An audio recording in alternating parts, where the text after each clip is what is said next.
So this 14-year-old kid messages me. He's like, so how do I convince my mother to buy me a copy of Stellar Blade and then try to convince her that I'm playing it for the story and the gameplay when she walks in on me playing it? I'm like, dude, just, okay, get a job and then buy a lot. Okay, we're recording. Okay, sorry, my bad. Welcome, everybody. Welcome back to Maximum News. I'm your host, as always, your friendly neighborhood Simpsons kid, Max Derrat. And I'm joined, as always, by Sybsidian of the Triple S League. How you doing, man? Good. I am currently reporting from a puppy hotbox or incubator, whatever you want to call it. Yeah, a puppy hotbox might not be specific enough. Yeah, he's looking after some dogs that aren't doing too good at the moment, but they got a good caretaker, so I'm sure they'll be fine. Good job, Syb. But unfortunately for him, he's sort of he's in the sweltering heat at the moment. But it is sweaty. It is very sweaty, and it's not even June in Canada. Anyways, we're here to talk about video games. We got a decent amount of stuff to talk about. Off the bat, we got to talk about Fallout again because the Fallout of Fallout is continuing to be one of amazing success, especially with the release of the TV show. Before I hand off to you, Syb, I think it's worthwhile just going over a couple of numbers in regards to the TV show as well as the games in the Fallout series. So, the Fallout TV show that premiered on Amazon, I think it was like 2 weeks ago, is currently the number one most streamed show not only on Amazon, but on all the streaming services. And it's number one by a lot. Yeah. Do you know what the numbers are for like between it and the one in the number 2 spot? I didn't look at them, but I heard it was pretty impressive. Okay, so here's the number, right? At number 2, in terms of watched minutes on streaming services, the number 2 spot is held by something called Unlocked, a jail experiment on Netflix, which is at 793.1 million minutes watched. And Fallout, in the number 1 spot, is over 3 times that amount at 2.5 billion with a B watched minutes. People are loving this show, and not only are they loving the show, they're loving it enough that they're going back to either play Fallout 4 or buy it for the first time so they can get into the series. Yeah. Yeah, I did see earlier how much, and this is crazy because I went back and started playing Fallout 1, but just seeing the numbers on like people playing the older Fallout games, and these are in a lot of cases, these are brand new players. Yeah. Yeah, big time. So it's been amazing, stunning, and really positive. I do feel bad for the people that are playing Fallout New Vegas for the first time on Steam and that they're having to restart the game every 45 minutes. But aside from them, I feel great about the Fallout franchise in particular. And I myself bought into the hype because when all the games were discounted on Steam, I went and got myself Fallout 1 and 2 so I can try and play that on my Steam Deck as soon as I'm done playing through Persona 3, which I'm actually getting to the end of very quickly. So just as to cover some of these numbers here for the Steam. So on April 15th, like just before April 15th, a couple days beforehand, it started going up. Then once the show hit, it's just every day it was like another 10,000 and then another 10,000 and then another 10,000. And it peaked on I believe it was the 22nd at 116,000, almost 117,000 people. Like these are numbers that modern games would like kill for, like modern release games. They would kill for these numbers. Oh, yeah. Right now, as of this minute, there's 101,118 people playing Fallout. Again, this is just Fallout 4. And there's 100,000 people playing it as of right now. It's almost 9 p.m. Mountain Standard Time. Yeah. Like this is too late for a lot of East Coasters. So this is just amazing. Yeah, it's a great time to be a Fallout fan. Although the one thing that kind of sucks about it is that I'm a huge Halo fan, and all I'm seeing on my timeline is somebody who loves Halo is just like, wow, look at how great Fallout is treating its property with the TV show and the games, and then look at what's happening to Halo. And I'm just thinking like Marlon Brando from the first Godfather movie. Look how they massacred my boy. It makes my heart break in two, but I'm happy for you, Sybe, and you know, as somebody who's sort of a burgeoning Fallout fan, somebody who's been really getting into it through New Vegas, and who's watched the entire TV show, I at least have something to fill that hole in my heart, that Master Chief shaped hole in my heart. But yeah, what else has been going on in regards to Fallout? So, and then again, just to add a handful more numbers, there's been around between 2,000 to about 10,000 people playing the other Fallout games. So this would be like Fallout 1, Fallout 2, Fallout 3. And then there's 50,000 people playing Fallout 76. Now that's just on Steam. You can play this in a couple different places.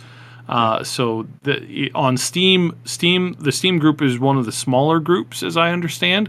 So I believe there's around like 200,000 people playing it on Xbox. Oh yeah, and then some other places too. So again, just like really crazy how well these numbers are doing. And it's affecting a whole bunch of different things in different medias right now, because people are seeing like post-apocalyptic content, like movies and shows. They've always had this like really die-hard fandom to it, but now we're seeing that the fandom is actually like much, much bigger than what they give it credit for, and it seems to be exploding in popularity right now because Hollywood is scrambling to get all kinds of post-apocalyptic shows up and running again. I've heard that there's a whole bunch of different things that are taking off, but I think Hollywood is misunderstanding the reason why, because part of the charm of the Fallout series is this 1950s visual aesthetic. Yeah. As far as like the cars, the dresses, the suits, all that kind of stuff, it's very heavily popular in that way and stylized. It's called retrofuturism, and I think that's one of the things that really like just absolutely nail the game and the world and the way that it's like living and breathing. Right, but you said that Hollywood is scrambling to do post-apocalyptic IP. Like, are any of those like things that we would recognize, or is it just like a general sentiment that you've been picking up on through the news? So the news report on it specifically was that it was just exploding with people looking to do content, looking to do like kinds of things. After they shared their Fallout numbers, Amazon did, and after the critics and the Rotten Tomatoes, the viewers as well, it's like everybody likes the show. There is some like you always have those one Fallout people. It's like, why is it the main character girl? Why isn't she into girls? It's like, are you trying to like emulate Cartman right now? Well, I wanted to say something, but it would be a spoiler, so my bad. I know. Yeah. I know. I was just like, yeah. But people will pick up on small crap like that, anyways. But yeah, generally speaking, like, how often do you have a show come out where everybody tends to like it, and it's not like something on HBO? Yeah, right. And it's funny. So one of the other things that Amazon has done is they have ramped up the advertising for this. They had very little advertising for this going into it. It was very, very small. But then after this, they've done so one of the things they've done is they started renting out movie theaters and showing 3 to 4 episodes at a time. Oh, cool. And so people are going in and they're filling theaters with this. And again, it's something where it's like, I feel so vindicated. like we have been doing this for a really long time, in the Fallout game here, and I always knew this had the explicit growth and optimal like potential, but yeah, it's been absolutely crazy. One of the other things that Amazon has done is that they're starting to expand out into more video game stuff. So expect a God of War series. and a Mass Effect series. Oh yeah. Did the Mass Effect series get announced? It's not been announced yet, but they've had the rights to do a show. They want to do a TV series on it since 2021. And so I think what they're going to do is they're going to start spinning up these additional shows and making them getting them ripping and rolling here. So that would be very, very interesting. Yeah. And I would hope that with the God of War series that they don't do it live action. I hope what they do is they do it. I hope not. I hope what they decide to do with that is that they do this very high, fancy, kind of like an Arcane meets, a little bit something more realistic. Kind of like Beowulf. Yeah, a little bit, but just better, obviously. Sure. Because then that way they can really capitalize on Christopher Judd, because he is one of the best actors for that role, and I don't think they would be able to find a way to replace him. Sure they could. I mean, he's just too good. Yeah. No. Yes, he would be perfect for it. Yes, he would. Yeah. Ew, gross. Yeah. Did you know they worked together on Star Trek? Sorry, not Star Trek. Stargate. They worked together in Stargate. Oh yeah, no, I knew he was on, but I forgot that Jason Momoa was on that too. Yeah. There was an episode where it was just those two guys kicking butt, nonstop for an hour. It was amazing. I really like it, and they were doing all this funny back and forth. But just one more small thing. This was kind of brought to our attention, and I've had it sort of I haven't had it confirmed, but I'm told that they did pull it from us. So Ash, many years ago, made a guide on how to do the hacking in the in Fallout with the little console computers, the little terminals. In the show, they used the exact same one that he used. Oh, really? Yeah, no, we've double checked this, and there's about 100,000 different combinations. So the fact that they and it's not just similar keywords. There are ones that have similar keywords, but the placement of them is very, very strict. And yeah, the one that they have in the show that that a certain character does to get access to a certain room is the exact same one that's up on our YouTube channel. Oh my God. And when I reached out to a friend of a friend, so again, it's not a direct confirmation, but he said that they reached out and they said, yeah, they pulled it off the one of the best Fallout channels online that seemed to have a really positive community. Yeah. And so being vindicated, yo. So I'm wow, that's amazing. I hope we get I hope we could get a cameo in the next season. That would be great. But having this sort of literal AI, wouldn't that be awesome? Having this sort of very light, crossover stuff, whether it was intended or not, is still very, very cool. And I'm really Ash and I are both very happy about it. So we wanted to say thank you for making our community awesome. We are going to be doing a ton more Fallout content, just as a general note. But yeah, we're going to be heading back into things in number 4 with the update coming out soon, all the mods, and 76 has a new expansion that just hit their test realm, and it is actually really, really good. Like genuinely, it is. Everybody who's been reviewing and playing the game for ages, most of them are realistic. They're yeah, this expansion or this add-on here isn't really worth it. There's it's okay, but it's not as big as we want it to be. But this is actually quite large, and there's a ton of stuff, that seems to be correlated with the movie, not directly but indirectly through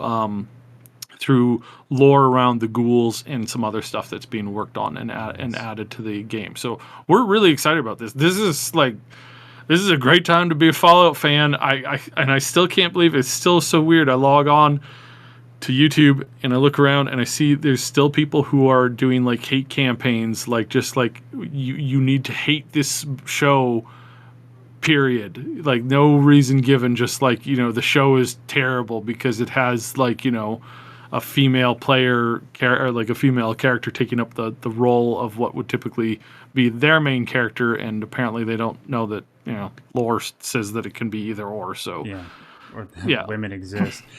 Yeah. What was I just about to say? Oh man, it just slipped my. I was actually about to make a good point. Damn it! I'm okay. Well, anyways. Oh yes, I remember what I was going to ask. Before we move on to the next subject, what has been going on with Fallout London? Like, what's the deal with that?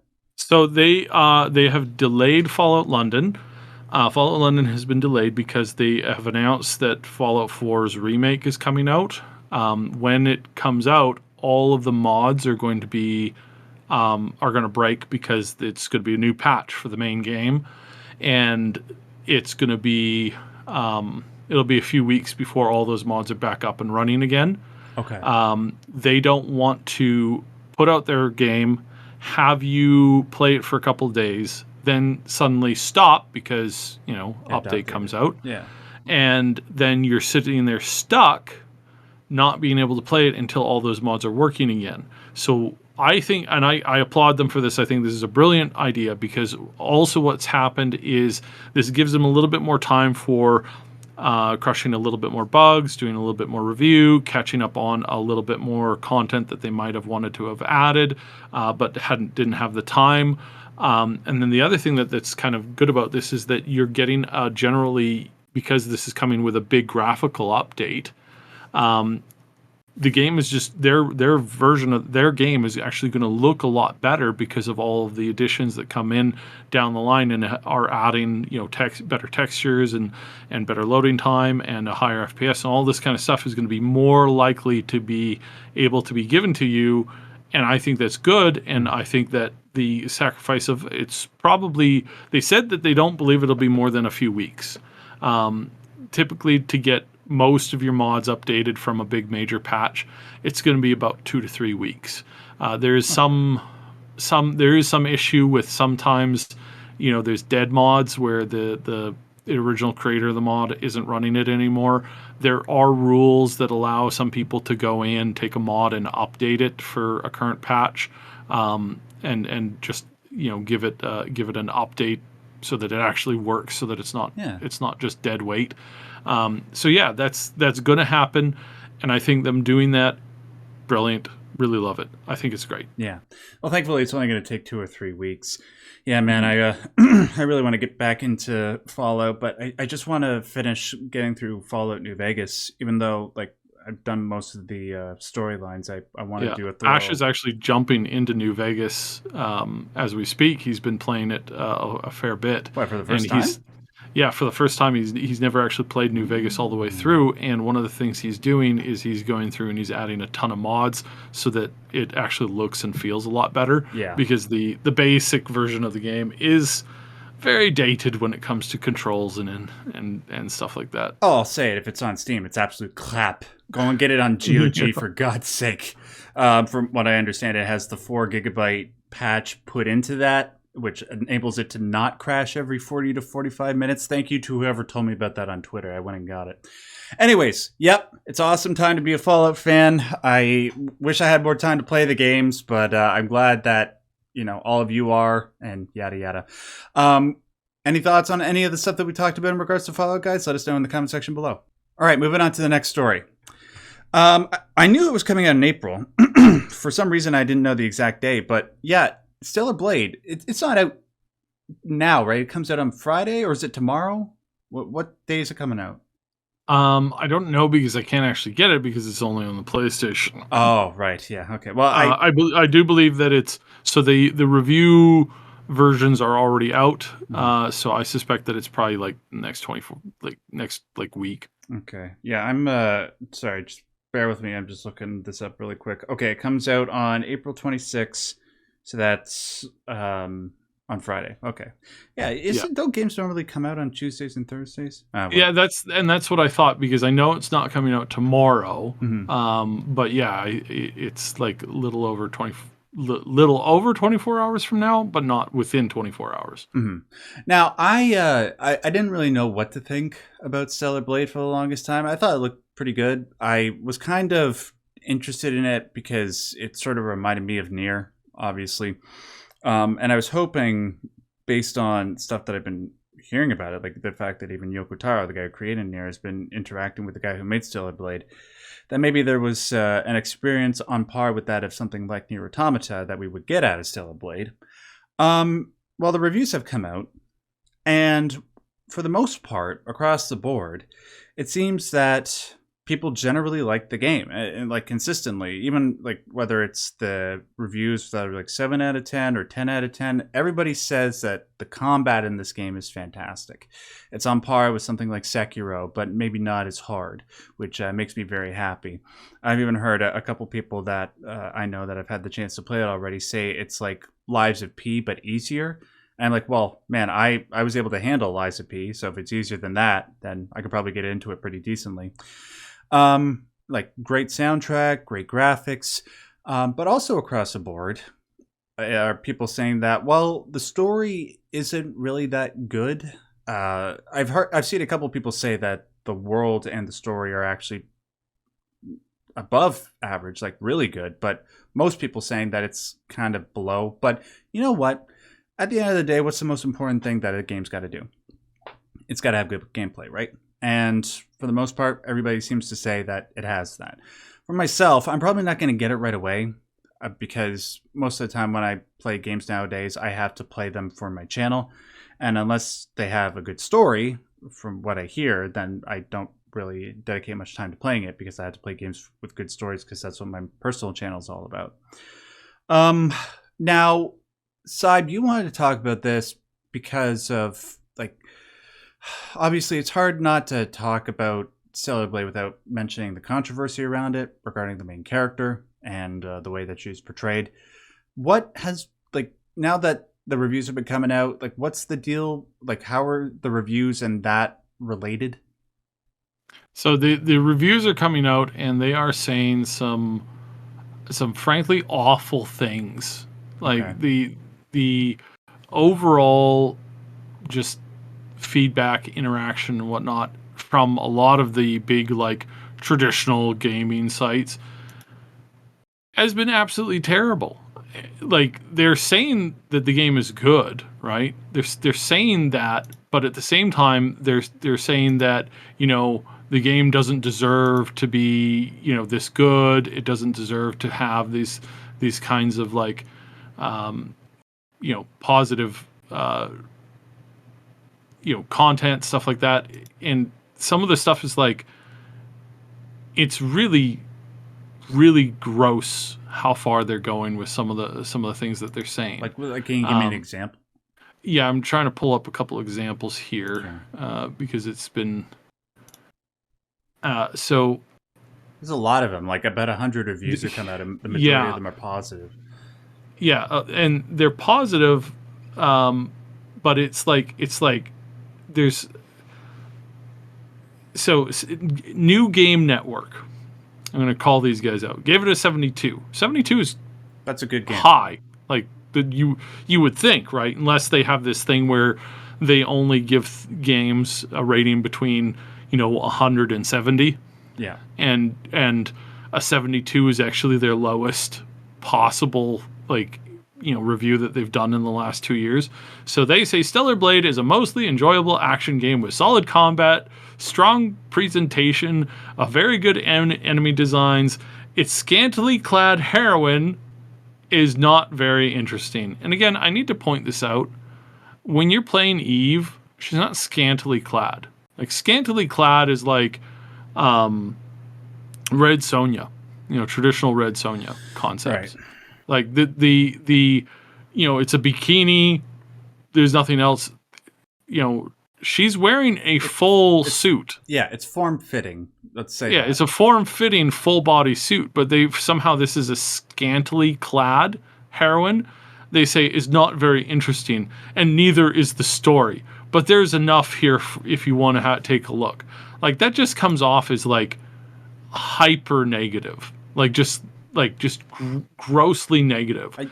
And then you've got the sixth axis, the sixth axis. Is that how they say it? Again, 70 points, which again, a lot of these gaming companies, they have their lowest possible score they will give any game is 70.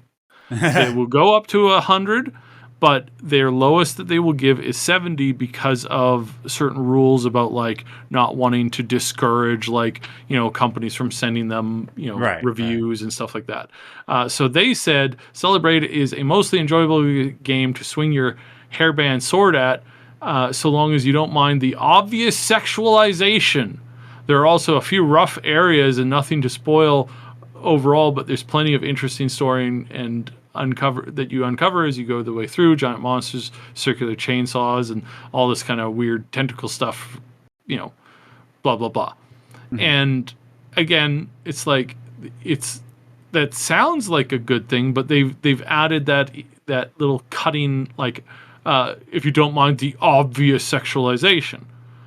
Again, there's I would argue with that because, again, in a lot of these cases, I've been looking up some of the writers where, the same writers will write an article today absolutely trouncing this game, calling it a bunch of negative names, and then they'll go back and if you go back and you look at what they've written about before, in some cases they're drooling over the sexualization of certain characters within Capcom games. Mm-hmm. And especially the big mommy vampire lady. Like the things that they wrote about her as a character, as like their fixation about her, borders on like pornographic. Like reading their public reviews of this, it's like, I want her to sit on my blankety blank, and it's just like it's just gross how much they've sexualized that character. But you have another character who's, again, form-fitting dress, and suddenly it's like, oh no, this is disgusting, and you're a reprobate if you don't like it. Yeah, if you do like it. Going with the flow, I suppose, of whoever's in their particular clique, or not really thinking about it too much. Yeah. I don't know, man. Like when I was looking at the Metacritic compilation of the different reviews, it seemed like everybody was saying the same thing. In regards to her and her as a character and the story, whether it's 70 out of 100 or 100 out of 100, it was all the same praises and complaints, but it was just whether or not those things affected you a whole lot. It was only like one or two that I saw, like that you're pointing out, where they're complaining about the way that she looks and saying that had a significant impact on the way that they scored the game. But aside from that, I think it might just be me, but I'm not really seeing in the reviews themselves the reviewers complaining about that too much. Now, if you go to Twitter, absolutely. That's because that's all you ever see. But I don't know. It's just what I've noticed. And it's just kind of weird because you've got, Hades 2, where they're doing a lot of, I don't know why. Yeah, what is the deal with that? I heard it. I don't understand. So in Hades 2, you have Aphrodite. She's completely naked. She's not wearing anything other than some gold jewelry and some golden armbands. Oh, okay. And you have the same people gushing over her, going, "Oh, she's so beautiful. Oh, this is the way to do, fan service in video games, that kind of stuff." And then again, they turn back to Stellar Blade, and they're like, "If you like this, you're, a P word because she's Asian, so therefore she looks young." And just some of the most like insane stuff. And again, this is. In their official reviews, they're a lot lighter, and they don't necessarily bring this up. But if you look at what that writer is saying on Twitter, it's night and day difference. Yeah, and it's disgusting, complaining about how there's no multiculturalism, and there's no LGBT content in the game, and it's like the character doesn't really like. You're seeing a certain perspective of their story. You're not seeing their whole life. You don't know about any of this additional stuff. You have no idea. Like when she's crashing down to the planet, she's crashing down with a whole bunch of other characters. This is in the first opening cinematic, and it was also in the trailer. Yeah. She's coming down, and she's looking at all her stasis, all the pods that contain all of her friends, and they're just like blipping out like constantly, and she's freaking out because she's just watching as her friends are dying like crazy. You don't know what the original creators had in mind for any of that stuff, and in a lot of cases, they don't have any clue where they're going with this story. So it seems so weird and disgusting that they would come out and just kind of continue to hit on this over and over and over and over again, and it's really kind of weird. But it still has really high, like, again, high ratings, because in most cases they won't give a below a 60 or a 70 depending on. So yeah, the consensus seems to be it's a game that's sort of between a 7 and an 8, which is like a good or a great game. And for most people making games, that's like, you know, people are popping bottles of champagne, and I'm happy for them. I just hope that when I eventually get around to getting it, I'll be one of the few people that said that the story actually ends up being good, and it can be something like a Nier Automata experience where the combat and the story is awesome. But I don't know. I'll probably pick it up in a couple of months. Yeah. One thing though I'm not really looking forward to is that when the game comes out on Friday, just what Twitter's going to be like over the weekend. That's just going to be yeah, I'm probably just gonna tune out and just play Final Fantasy Tactics. Yeah. All right. Now, speaking of Final Fantasy, I don't know if you heard me say that, because Side just sort of said his thing when I was saying that. I said I was going to play Final Fantasy Tactics over the weekend and stay off of Twitter. And I said, speaking of Final Fantasy, Final Fantasy Rebirth is a thing. You know, when I intro it like that, it sounds like a bad thing. No, sorry. Forgive me. Final Fantasy Rebirth came out a couple months ago. My wife and I have been going through it. It's a pretty damn well-made game. And this is coming from somebody who isn't really a big fan of Final Fantasy Remake 1. Like, that's a good game. I just wasn't really a fan of the way that they decided to approach the traditional Final Fantasy VII story. And that does continue somewhat in Final Fantasy VII Rebirth. But putting that aside, I can recognize how great a game it is from a technical perspective, from graphics, gameplay, side quests, mini games. It's really, really well put together. You got like 100 hours of gameplay in that game? Hell yeah. So yeah, we're about halfway through it right now. We just got Kate Sith into our party like 5 or 10 hours ago. Yeah, that's about where we are in the story. And yeah, enjoying it overall. Thing is, though, a lot of people who are really invested in any particular franchise likes to see that their favorite franchises are doing well from a sales perspective. And while Square Enix has sort of been upfront in regards to the sales of the most recent Final Fantasy games, they haven't been so much recently with Final Fantasy VII Rebirth. And that sort of put some fans into a tizzy. Well, this past week, we got some insider info about what the sales have been like for the game.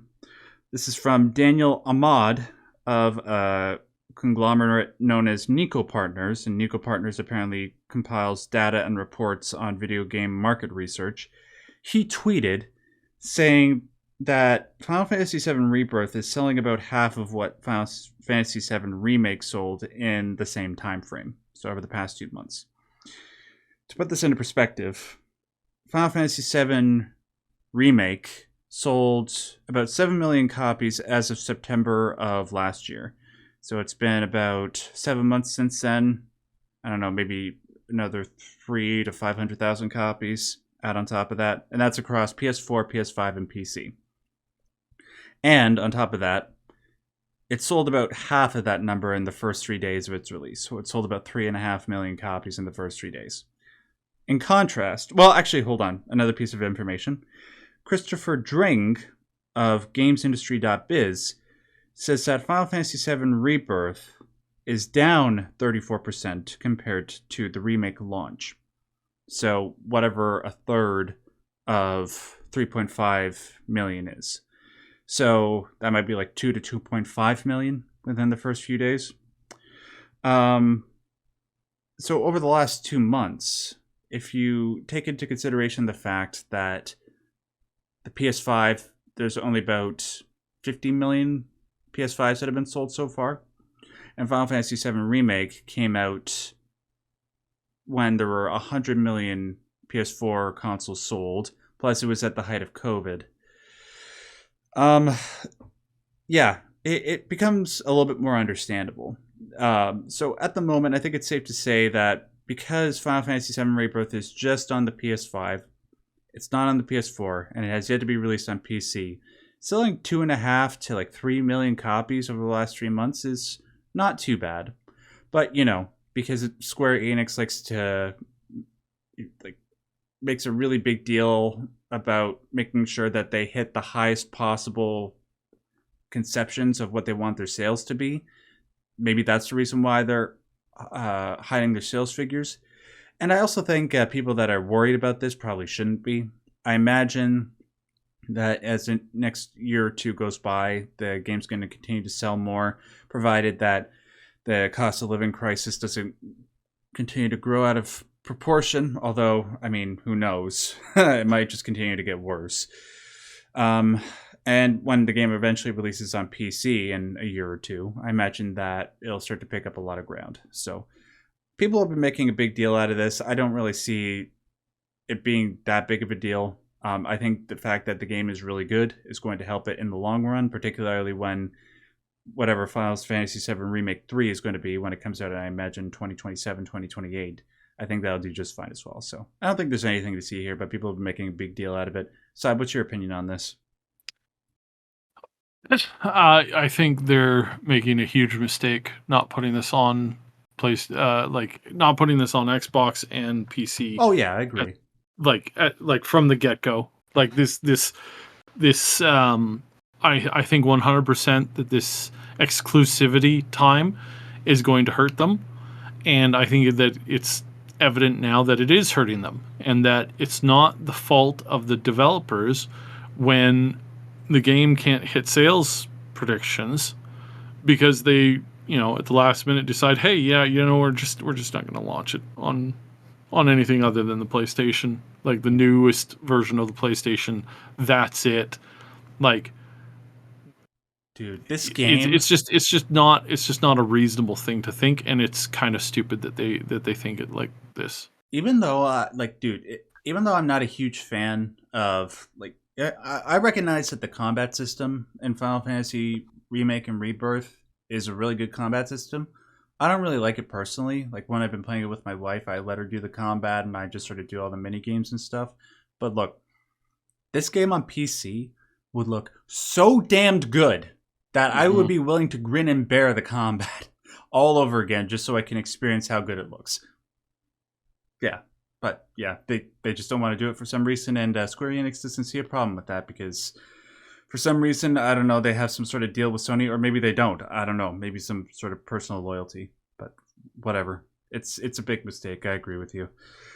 How long did it take for a remake to appear on the PC? Didn't it come out in 2023 or late 2022? So what? Yeah, it came out originally on the PC, but it's been no, it came out originally. It didn't. It came out originally on the PS4, and then it took a couple of years to get to the PC. Yeah, no. That's what I mean. Okay. It did come to the PlayStation, to Steam and the PC. It did, but it took a very long time. Yeah. And they have been teasing every year. They've been teasing. Oh yeah, we're thinking about putting Remake on the Xbox. Yeah, we're thinking about it. Yeah, we're thinking about it. Yeah, we're thinking about it. Yeah, we're thinking about it. It's well, maybe either perform a little bit faster or think about it a little bit faster, but yeah, one of those two options would be kind of cool. I want to think that because of just the world that we're living in right now and the importance of having really, really profitable IP, Final Fantasy is one of the most recognizable IPs in gaming. And it's selling well, generally speaking. If you look at the history of the way Final Fantasy games have sold, it's doing good. But it's not doing as good as it could be. And I do think, especially with Sony's current strategy of releasing their games on PC after a while, I do think that they're eventually going to be relaxing their restrictions, and I do think that maybe we'll start getting games like this sooner on PC rather than later. But yeah, and on top of the fact, just the unsustainability of the current AAA gaming market and having to make your money back that way, I think it's inevitable. But yeah, I think Final Fantasy VII Rebirth will be fine in the long run. We're still going to get the next installment, which supposedly is the last, although I don't see how that's going to work, given my understanding of the Final Fantasy VII original story, how they're going to be able to compact all of that in a third game. But we'll see. All right. Got a couple more stories. Side, what is currently going on in the world of video game preservation? Not much, and that's the problem. Right, yes. The ESA says members won't support any plan for libraries to preserve games online. So this is kind of a big hit. This is kind of a big thing, because what this does do you want to tell? Sorry to interrupt you, but do you want to tell people who the ESA is first? The Entertainment Software Association, right? Yeah, it's a bunch of uppity, outdated fossils that don't really know what's going on, generally speaking. Okay. And again, if you were an actual fan of video games and you actually had an interest in it, you would say, yes, we need to have a form of we need to set up a portal in which people can look at games through a historical lens, so that way universities and colleges and learning programs within schools and stuff like that can access it and show a proper history and actually do dedicated work and allow people to actually play the games within the confines of of a simple portal within a time stretch, or a time limit rather, that allows you to understand the history of gaming and would allow people to put together programs or to put together guides on like how to follow particular genres and stuff like that. It's like that's what this is here for. And you have this so-called group of people who are interested in supporting game preservation, but then they won't agree to basic things like this. It's just very frustrating. And as we see more and more games being deleted forever from just generalized accessibility, this is very disturbing. And again, it's like you have these people who go, oh yes, this would be seen as a threat to copyrights. It's like, not if you build the proper legal system around it and you get a country that says, no, this works. There's no company in the world would say, hey, we're preserving a copy of your game that you put out 40 years ago, and you don't have any way to make money off of this product. In fact, you've lost the actual like hard files yourself. You don't actually have them, but we have them here in the museum, and we're allowing people to play it in the same way that somebody would, give money to a museum or get a pass at a museum. It's a temporary thing, and it's mostly used by like educational purposes. Yeah. Very few companies would say, okay, is there laws that protect our general copyrights? Yes, we baked that in when we created it. There's very specific rules about overusage, people making copies or anything like that. That's not allowed.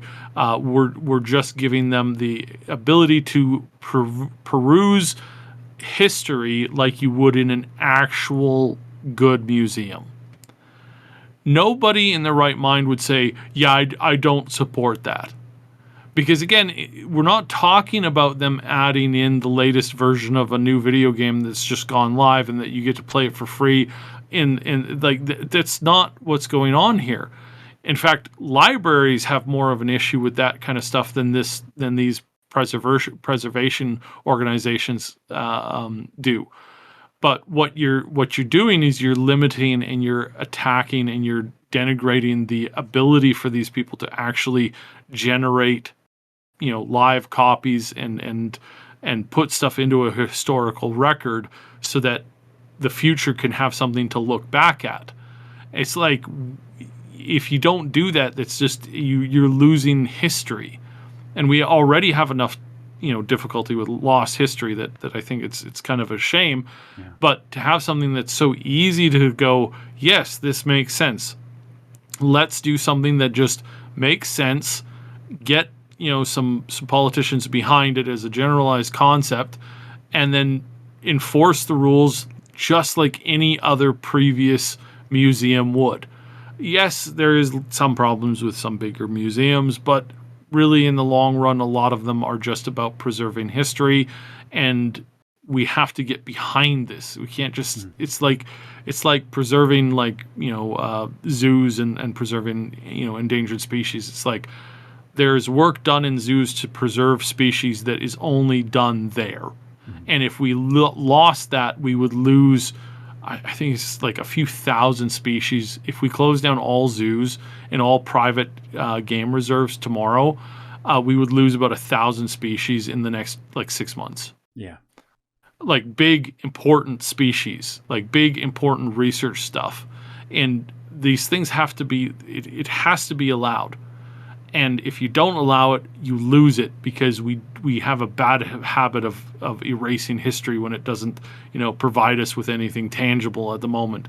And again, that's what the problem is that there's a bunch of people who are going, well, the tangible things that we can pull out of this, give or take, certain legal issues. It's like, yeah, it's just dumb. Like this lawyer for the ESA does not know what their job entails as a lawyer for trying to help influence that. The fact that he just immediately shut down all conversation on exemptions, on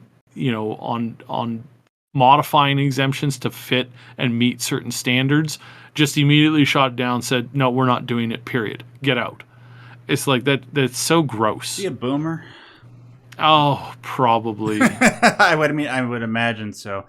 Yeah, we just need to get a lawyer in there that is actually a part of Generation X or Millennial or Z, or that can actually understand the utility and the worthwhileness of doing something like this. Or, Syb, we can make this a business opportunity for the both of us.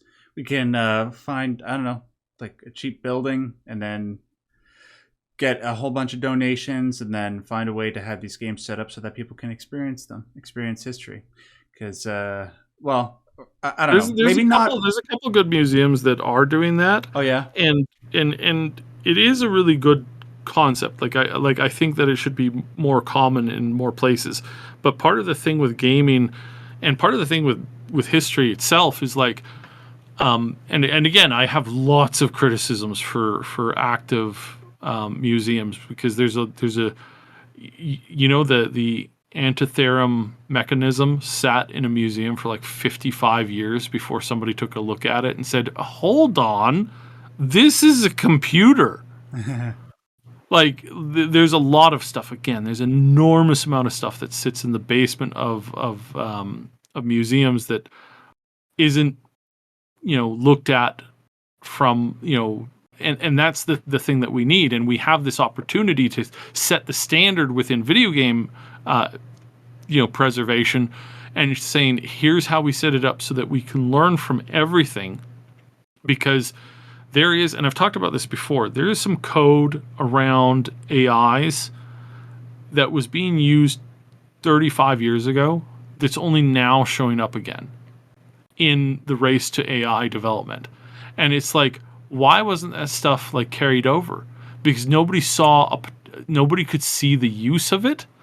It was kind of these early large language models and the way that they self-improved. And you had this there was one game in particular that had this in a very, very, very interesting way, that had it working with microscopic things. The technology that they developed for this was essentially lost, and then is being rediscovered and rebuilt in these big university programs to like help develop AI, and it's like, wow, that was 35 years we lost on that tech. Like, I'm serious. It's 35 years that we just lost. We just threw out with the bathwater because we didn't understand the importance of how large language models of working AI tech could properly be used within the setting, and because nobody thought to like save the data, it just got lost, and it's so dumb. Yeah. And again, I don't know why there's such a pushback on this stuff.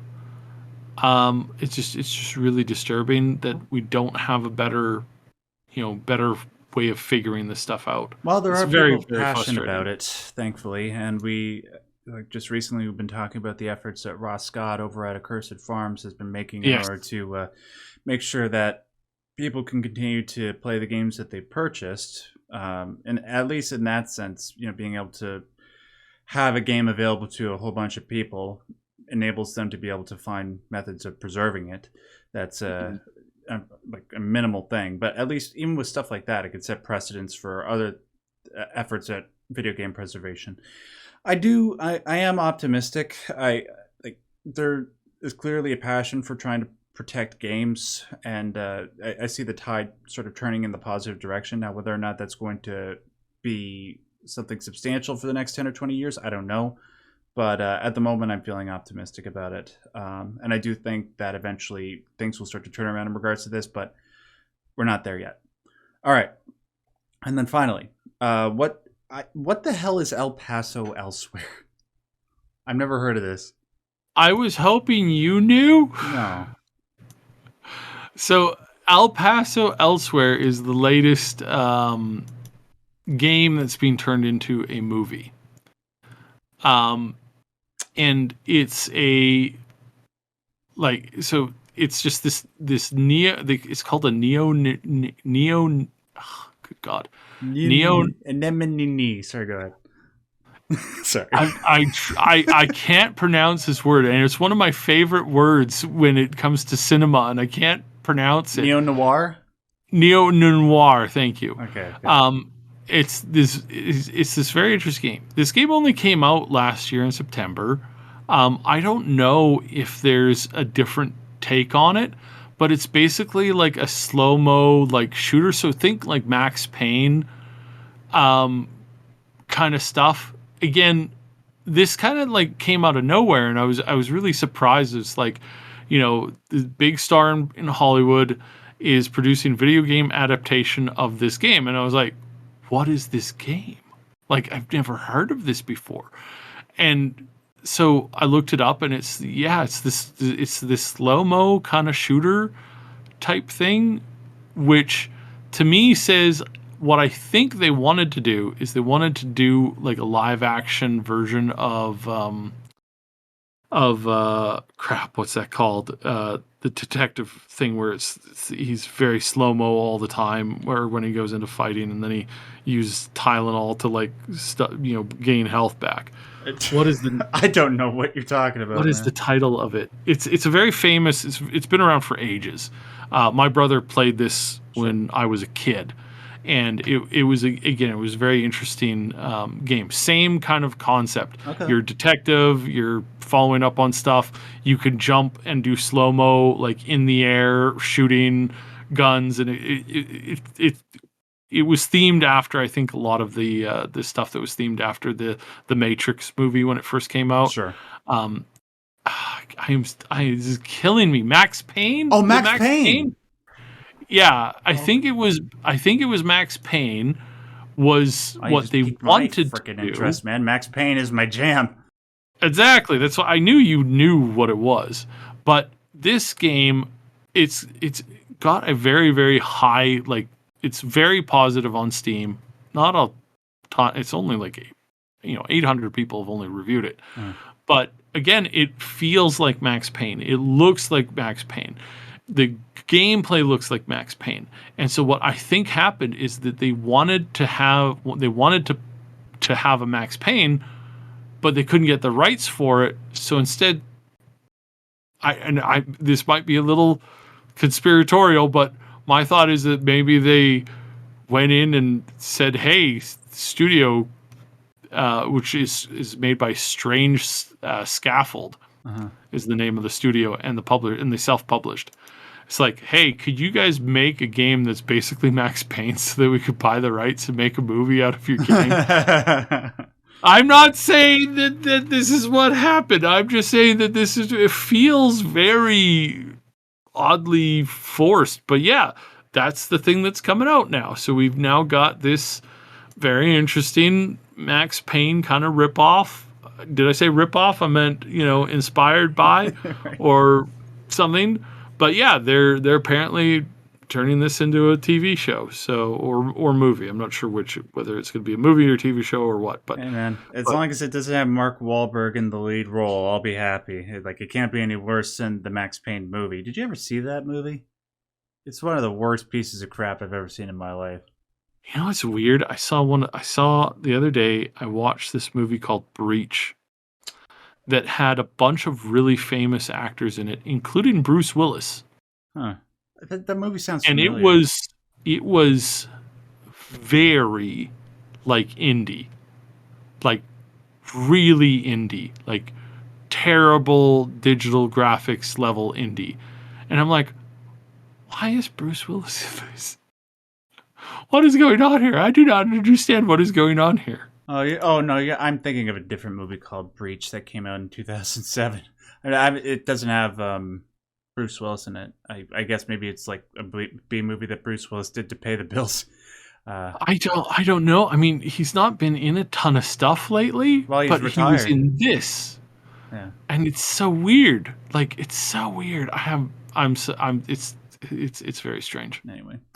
Yeah. Well, I mean, like we were just saying in regards to Fallout, now's the time to have great IPs that you have branch out into as many forms of media as possible.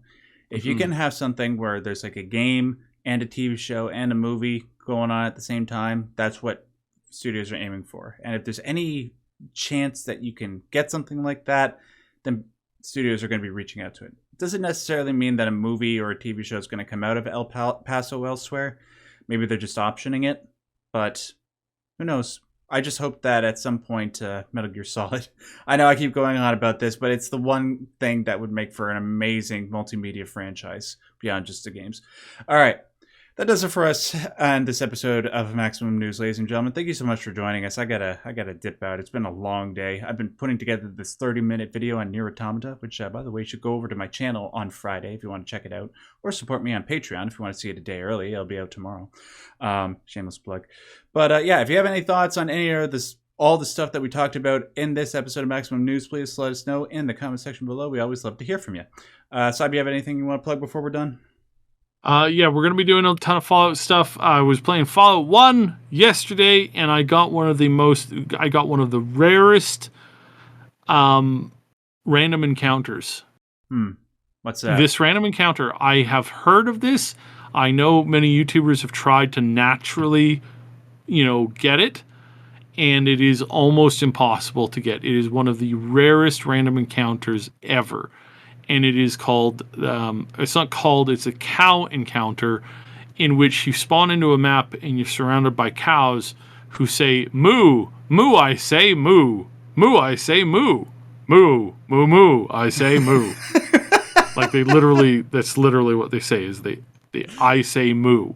So they're like that. And you're they're like that chicken from the Looney Tunes, but a cow. Exactly. Oh wow. Yeah. Okay. So it's so weird. So I grabbed the footage of it, and yeah, I got it completely 100% natural. I couldn't believe it when I saw it because I'm like, I didn't even know this was possible to get. It's something that's so rare that, again, there's been people who've been playing it for off and on for a decade who've never ever gotten that one scene, that one random encounter. It's a sign. It's a sign. Yeah. Like this is this is what you get for being a committed Fallout fan all these years and surviving until this present moment in time when it's a really good time to be a fan.